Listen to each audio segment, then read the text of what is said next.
program. And for the first part, may we call on Dr. Mundita Eslim, the chair of our working group. Thank you.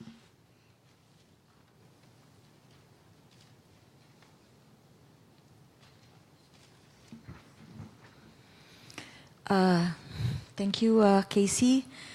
Good morning to everyone. Distinguished guest, our keynote speaker, who will be properly introduced later. Our distinguished colleagues and delegates from the ASEAN member states who are here, Cambodia, Indonesia, Laos, Myanmar, Philippines, Singapore, Thailand, and Vietnam. I think we have the presence of most of us. Of course, we miss our colleagues from Brunei and Malaysia who will not be able to join us for this meeting, but of course we always welcome their inputs eventually after we have been able to come up with the outcome of our working group event. It is with great pleasure to see all of you, to see each other again after the 17th meeting in Kuala Lumpur, Malaysia, exactly 1 year ago today, in May 11 to 12, 2016. We especially thank the government of Myanmar, who actually gave way to the Philippines, hosting this year of the 18th meeting of the AWGCME, as the country aims its momentum as the new chair of the ASEAN. Of course, we look forward to holding the next meeting in Myanmar, most probably next year. We also especially welcome our colleagues from Laos PDR. Although a landlocked state, in this 18th meeting, we recognize their presence, as this reinforces the view that we are indeed connected and not isolated. Despite the group as a coastal and marine environment group, we all know that there is a land and water connection that needs to be highlighted as well. So this is exactly the theme that this leadership desires to promote: integrated coastal management, an integrated watershed management approach that highlights the connection of the highlands to the oceans or the water. Whatever it is called, one message across: this is everything is interconnected. From this hotel, you will be able to see the Manila Bay. For example, this bay is a catchment basin of 36 watersheds from three regional areas in the Philippines. The management of the bay is challenged with various issues, including pollution, marine litter, unplanned coastal developments, and overfishing. This shows an example that whatever we are doing inland impacts our coasts and seas that connect our nations to oceans of neighboring regions and continents. The issues of the bay cannot be addressed by one province, one municipality, one community alone, but we are now moving towards addressing it in a united manner, in an integrated manner, taking into consideration the watersheds that drain into the bay, as well as the activities in the surrounding communities, cities, and municipalities. So here, our biodiversity is where our conservation efforts lie as a region. I am glad some lessons on these subjects will be shared, and will be learned from this 18th meeting. It is hoped that this meeting will eventually come up with a common understanding and a collective statement of concern and call for action that can be elevated this year in other ASEAN bodies, such as the ASEAN, for support and adoption. The recommended ways forward for the ASEAN Working Group on Coastal and Marine Environment hopefully will be enshrined in the ASPEN, or the ASEAN Strategic Plan for the Environment. which is currently being drafted as our blueprint or roadmap to the 2025 vision of the ASEAN socio-cultural community. A roadmap that engages and benefits the people, that is inclusive, sustainable, resilient, and dynamic, and reflects what is truly ASEAN.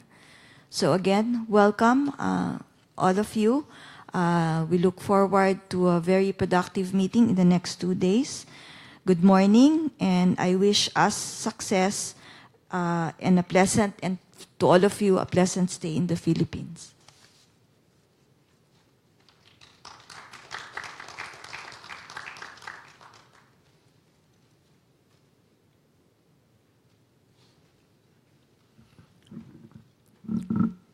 To formally introduce our keynote speaker, is Attorney Jonas R. Leones. He is the current Undersecretary for Policy, Planning, and International Affairs of the Department of Environment and Natural Resources. A forester and lawyer by training, he rose from the ranks, and prior to taking the sabbatical to pursue a Master in Public Management at the Lee Kuan Yew School of Public Policy, National University of Singapore, and the Harvard Kennedy School of Government, he was a director and designated as the head executive assistant to the Secretary of the Department of Environment and Natural Resources. He also, aside from being a dedicated government employee, he is also a part-time faculty member at the New Era University College of Law, where he teaches subjects on environment, land, and agrarian reform laws. So now, our keynote speaker, Undersecretary Jonas R. Leones.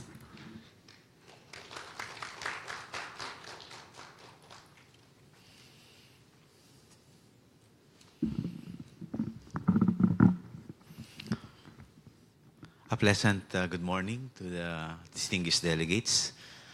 It is my honor and privilege to deliver to you the keynote message of our Minister Roy Cimatu. This could have been his first official speaking engagement because he was just recently appointed by our President as Minister of the Environment Department. But due to some pressing concern that he needs to attend to, as directed by our President, he conveys his sincere apology for not gracing this occasion. So please allow me, distinguished delegates, to read the keynote message of our Minister Cimatu. The Chair of the ASEAN Working Group on Coastal and Marine Environment, Dr. Mundita S. Lim, distinguished leaders of the ASEAN Working Group on Coastal and Marine Environment, members of the Philippine delegation, the business community, ladies and gentlemen, good morning. I thank the ASEAN Working Group on Coastal and Marine Environment and its chair for the opportunity to participate as a speaker in this year's meeting. This meeting is of great importance to our country as it plays a role in charting the path for ASEAN community over the next 10 years. We shall be forging the roadmap through the ASEAN Strategic Plan of Action, which articulates ASEAN goals and aspirations to realize further consolidation, integration, and stronger cohesiveness of ASEAN member states as a community.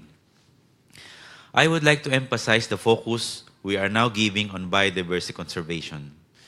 The ASEAN region contains 18% of the plants and animals and is home to 3 of the 17 known mega-diverse countries, namely Indonesia, Malaysia, and the Philippines. ASEAN alone already has 1/3 or 86,025 square kilometers of all known coral reefs in the world. 60% of tropical peatlands are in Southeast Asia, which is about 23 million hectares. We have numerous endemic and rare endangered species and unique ecosystem services, storing more than 80 billion tons of carbon in forests, contributing significantly to the livelihoods of a substantial number of people. And crucial at this point, we have to acknowledge the immense threat these rich biodiversity in our region are confronted with.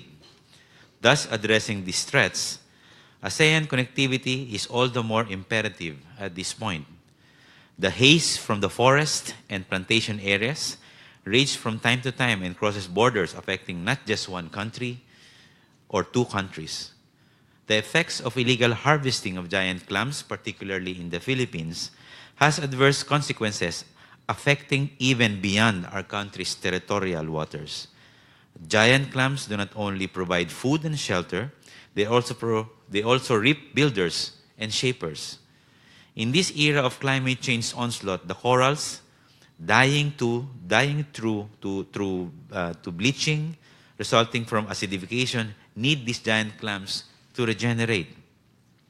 Connectivity among oceanic ecosystems plays an important role in larval dispersion.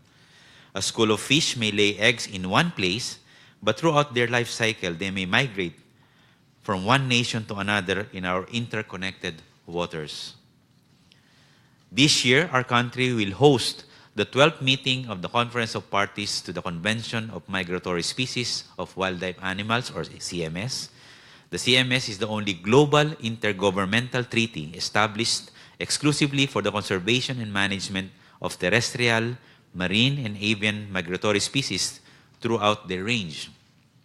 The Philippines is so far the only ASEAN country party to the conventions.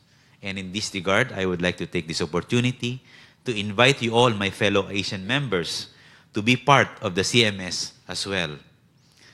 Many of our migratory species are facing extinction.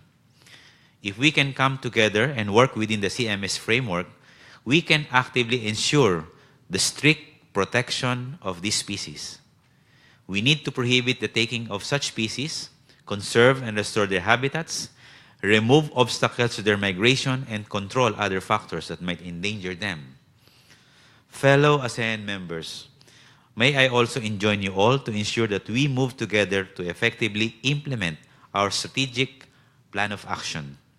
For an ASEAN to be a global player, we must ensure our contribution to the ASEAN Vision 2025 will be realized through the strategic priorities we have identified in our plan of action, namely nature conservation and biodiversity, coastal and marine environment, water resources management, sustainable cities, climate change, chemicals and waste, environmental education, and sustainable consumptions and production.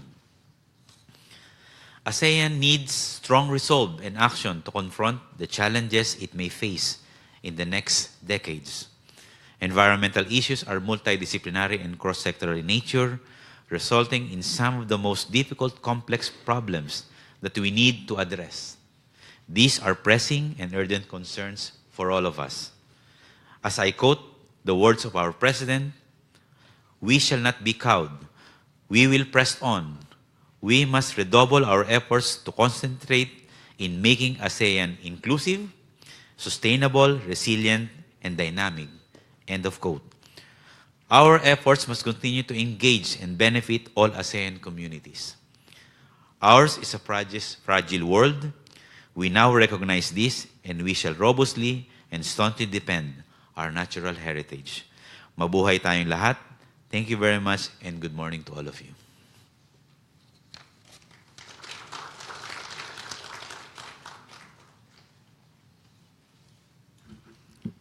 Thank you, Yusek Leones, for the keynote speech. At this junction, may we request everyone to for a traditional family photo. First is the head of the delegations together with our chair and our keynote speaker, to be followed by all of the delegates.